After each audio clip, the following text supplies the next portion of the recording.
Hi friends, எல்லோரும் எப்படி இருக்கீங்க? நேற்று வீடியோ போட முடியல. நாங்கள் புதன்கிழமை கோயிலுக்கு போனோம். ஆந்திராவில் அப்ளாய் குண்டா அப்படின்னு சொல்லிட்டு வெங்கடேஷ் பெருமாள் கோயில் தான்.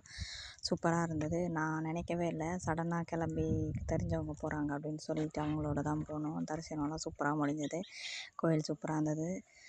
காலியாக தான் இருந்தது புதன்கிழமை அப்படின்றதுனால. மேபி சனிக்கிழமைன்னா கொஞ்சம் ஃபுல்லாக இருக்கும் அப்படின்னு நினைக்கிறேன். இப்போ ஒரு 4-5 நாளாக கிளைமேட் ஓரளவுக்கு நல்லா இருக்குது. உங்கள் ஊர்லலாம் எப்படி இருக்குன்னு மறக்காமல் சொல்லுங்கள். அதோட விளக்கு வச்சுட்டு வந்தோம். நாங்கள் அங்கே 365 திரி இருக்குல்ல, வருஷத்துக்கு ஆகிற மாதிரி அந்த மாதிரி விளக்கு தான் போட்டு வந்தோம். போகிற வழி ஃபுல்லாக மாங்காய் தோப்பு நல்லா இருந்தது. அங்கேயும் சின்ன சின்ன செடியெல்லாம் வச்சுருந்தாங்க சைடில், அதுவும் நல்லா இருந்தது. வில்வ மரம் அதெல்லாம் இருந்தது. பிரசாதமாக வந்து தயிர் சாதம் தான் கொடுத்துருந்தாங்க. அதை தான் சாப்பிட்டோம். சாப்பிட்டு முடிச்சுட்டு ஒரு 3:30 போல் சாப்பிட்டு வீட்டுக்கு வந்து சேர்ந்துட்டோம். வீடியோஸ் நிறைய பேர் பார்க்குறீங்க, லைக் பண்ண மாட்டேறீங்க. மறக்காமல் லைக் பண்ணுங்கள். நம்ம சேனலையும் சப்ஸ்கிரைப் பண்ணுங்கள். Thank you so much for your வாட்சிங்.